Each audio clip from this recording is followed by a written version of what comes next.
Welcome everybody to Calculus BC. In today's episode, we're going to be continuing our adventure through chapter 9.6, which is going to take us through the ratio test today.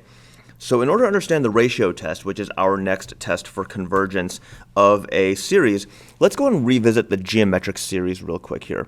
If I was to do the sum from, say, n equals 1 to infinity of, say, r to the n, right?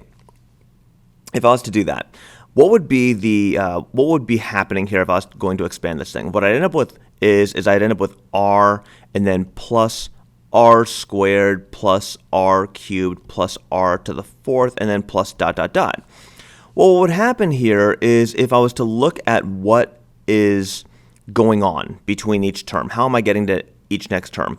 I'm multiplying by r each time. And as we saw in the geometric sequence, we saw that the common ratio was the thing that we used to multiply to get to each term. So in this case, this would be r. And we found that in a geometric series that was infinite, that if the absolute value of r was less than 1, then the series would converge. And if the absolute value of r was greater than 1, that meant that the series diverged. Now from here, I do want to kind of expand this out real quick, just to make sure that we're clear on this. The fact that the absolute value of r is less than 1 means that r is in between negative 1 and 1. The fact that the absolute value of r would be greater than 1, whoops, I forgot the 1 right there. That means that r would have to be greater than 1, or r would have to be less than negative 1 here. And so we're going to go ahead and use this idea here in order to expand out the notion of the ratio test. And so what the ratio test does, and I'll go ahead and type this in, the ratio test treats the series as if it is geometric. And it's actually a pretty easy test to do. And so basically, if I gave you an example like this, I'll go ahead and close that guy up. If I gave you an example that looked like this, I would say the sum from n equals, say, 5 to infinity of, let's say, n to the 10th power over n factorial. Let's talk about each test and why I don't think I should use it. The integral test would probably be a pretty bad test because I can't even figure out if this thing is strictly decreasing because I can't derive the n factorial. And if I can't derive the n factorial, I'm going to be really hard-pressed to integrate it also. So I think that's going to be bad. If I compare this thing, so a comparison test, is that going to be helpful? I mean, I don't know what I would even begin to compare this to. I don't have. It's not like a p-series. It's not like it's geometric. It's not something that's easily recognized to be convergent or divergent. So I think that's going to be out. And if I do the divergence test, please remember that the divergence test doesn't tell me whether or not this thing converges. Right? All I know is that this thing is, if I took the limit as n went to infinity, I would get 0. But that doesn't tell me anything, right? The divergence test only tells me if something diverges. It doesn't tell me if something converges. So I'm going to go and use the ratio test on this thing. And the way the ratio test works is it's just like this. It boils back down to how did I get my common ratio? Well, I look at the current term, and I divide it by the term before that. So r squared over r, that equals r, right? If I did the same thing from the next term over, so r cubed over r squared, that equals r. Or if I did r to the fourth over r cubed, I would get r. In other words, if I did r to the n plus 1 over r to the n, in other words, the next term divided by the current term, I get r. So that's how I'm going to treat this geometric this series. I'll treat it as if it's geometric. So I'm going to go ahead and do a sub n plus 1 divided by a sub n. And so that's going to look like this. It's going to look like n plus 1 to the 10th over n plus 1 factorial divided by n to the 10th over n factorial. And I'm going to slam that in absolute value. And remember, these summations are happening as n goes to infinity. So if I want to know what's happening, the ratio between the terms as n gets infinitely larger, then I'm going to take the limit as n goes to infinity of this ratio. And what does that tell me? The limit as n goes to infinity of this ratio here, I'm going to put them in absolute value.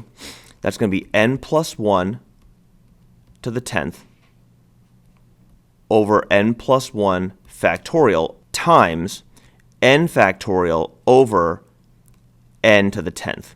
So I'm just multiplying by the reciprocal here at this point. So let's go and simplify this out. Now, we've done enough ratioizing when it comes to factorials using the original ratio test, which we used to figure out sequence convergence. So I'm going to go ahead and say this is n plus 1 to the 10th over n plus 1 times n factorial over n to the 10th. Those guys are going to go away. Again, these are in absolute value. I end up with, let's see, these guys are going to kind of go away, and I end up with limit as n goes to infinity of n plus 1 to the 9th over n to the 10th. Now, if I take the limit as n goes to infinity, if I expanded this guy out, this n plus 1 to the 9th, he'd be over the n to the 10th, which means the bottom would be growing slightly larger than the top, which means this limit goes to 0. Now, in the geometric series, we always compared our ratio to 1. And if our r value was less than 1, if our absolute value of r was less than 1, we had the series converge. This time will be no different. So in this case, because 0 is less than 1, we can say by the ratio test, the sum from n equals 5 to infinity of n to the 10th over n factorial converges. So again, it just totally treats the series as if it's geometric. And I'm hoping you're seeing the types of series that I reserved the ratio test for. But I will come back in a few seconds and have this thing defined out for you. Give me a second.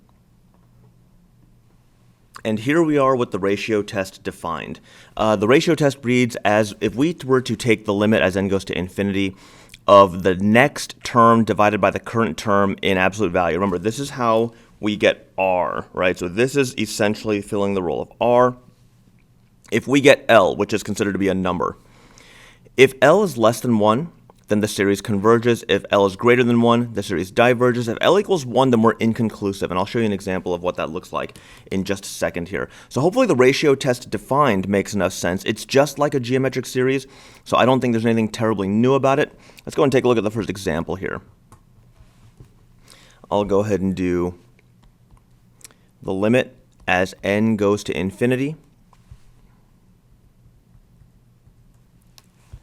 I'll go and do the summation from n equals 1 to infinity of 2 to the n factorial over 4 to the n. So again, I'll go ahead and do the ratio test on this thing. So I'll take the limit as n goes to infinity of 2n plus 1 inside a factorial over 4 to the n plus 1. And then I'm going to go ahead and divide that by 2n factorial over 4 to the n. And that should be in a big hunk of absolute value right there. So that's going to be the limit as n goes to infinity of, I'm going to call him 2n plus 2 factorial after distributing the 2 in over 4n plus 1 times 4 to the n over 2n factorial. So again, this is all in absolute value. At this point, it's just canceling out stuff that we can. So the limit as n goes to infinity of looks like 2n plus 2 times 2n plus 1 times 2n factorial over 4 to the n times 4 to the 1 times 4 to the n over 2n all factorial. So those guys go away, these guys go away, and I end up with the limit and a closing of the absolute value there as n goes to infinity of 2n plus 2 times 2n plus 1 over, looks like just 4. And as n goes to infinity, this guy diverges, right? So diverges. And so therefore, by the ratio test, remember we're going to say this thing's name, the sum from n equals 1 to infinity of 2n factorial over 4 to the n diverges. So hopefully that makes sense right there. One of the consequences of the ratio test, because of the nature of us taking the limit in absolute value, is that this actually proves absolute convergence also. So it's a good linkage into absolute and conditional convergence, which is what was the first part of chapter 9.6.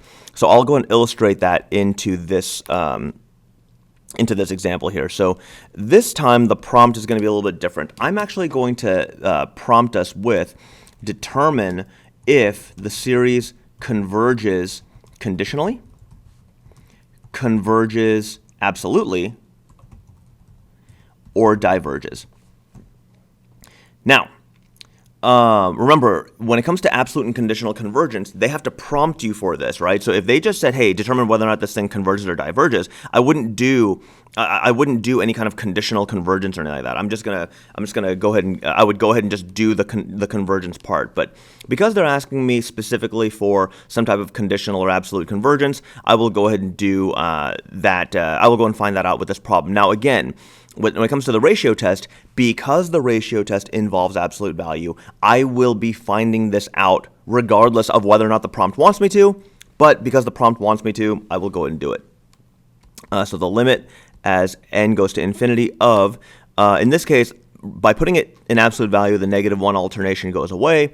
I got n plus 1 cubed over 3 to the n plus 1 times, and I'll go and fast forward this a little bit. I'll just go and multiply by the reciprocal head on, because we all know it's going to go that way anyway. At this point, we should be pretty comfortable with the 3 to the n's canceling each other out, leaving me with just a regular 3 here. So that's going to be equaling the limit as n goes to infinity of, looks like, n plus 1 cubed over 3n cubed. Now, as I take the limit as n goes to infinity, what I end up with is 1/3. Now, because I end up with something that is less than 1, I can say then that the sum from n equals 1 to infinity of -1 to the n, n cubed over 3 to the n, right? The absolute valued version converged, so I actually have to conclude with converges absolutely. And that is because the absolute valued version converged, which means the alternated version would also converge. So hopefully that makes enough sense. And again, the most difficult part about that is knowing that the ratio test automatically does it for you. And so make sure you just keep that in mind. And yeah, hopefully that makes sense. Okay, next one. This will be the last example here. So from n equals 1 to infinity of 1 over 2n minus 1. So if I was to do the ratio test on this thing, I would do the limit as n goes to infinity of the absolute value of 1 over, I'm going to say 2n plus 1 in parentheses minus 1 times 2n minus 1 over 1. Simplifying this out, this is going to become 2n plus 2 minus 1. So what I really have is the limit as n goes to infinity of, looks like, 2n minus 1 over 2n plus 1 in absolute value. Now in this case, this actually does go to 1, which means this is inconclusive. And when inconclusive happens, that means that we've chosen the wrong test. The ratio test would be pretty bad for something that looks like this. Now we've actually dealt with this type of series before, and I'll give it to you in a different context where if I factor out a 1/2 from there, I'm going to have the sum from n equals 1 to infinity of 1 over n minus 1/2 on the inside. And now I can go ahead and use direct comparison. So what am I going to compare this to? Well, I will go ahead and compare this to the sum from n equals 1 to infinity of our good old buddy, the harmonic series. And the harmonic series was chosen because it diverges. Harmonic series and therefore divergent. So I'm going to go and compare these two, 1 over n over 1 over n versus 1 over n minus 1/2. Smaller denominator, meaning overall larger number. So because I know this is true for all n being greater than or equal to 1, I can then conclude, therefore, by direct comparison, the sum from n equals 1 to infinity of 1 over 2n minus 1 must also diverge. So hopefully that makes sense. Hopefully the conditions under which you would use the ratio test make sense. Hopefully you've seen the fact that whenever there's a factorial involved, a ratio test is definitely going to be in our future. Any heavy exponential ones tend to be somewhat ratio driven, but after a while you will start to get an intuition as to which test is appropriate for what. So hopefully that makes sense. As always, please leave comments or questions in the comments area. I will see you all in the next episode.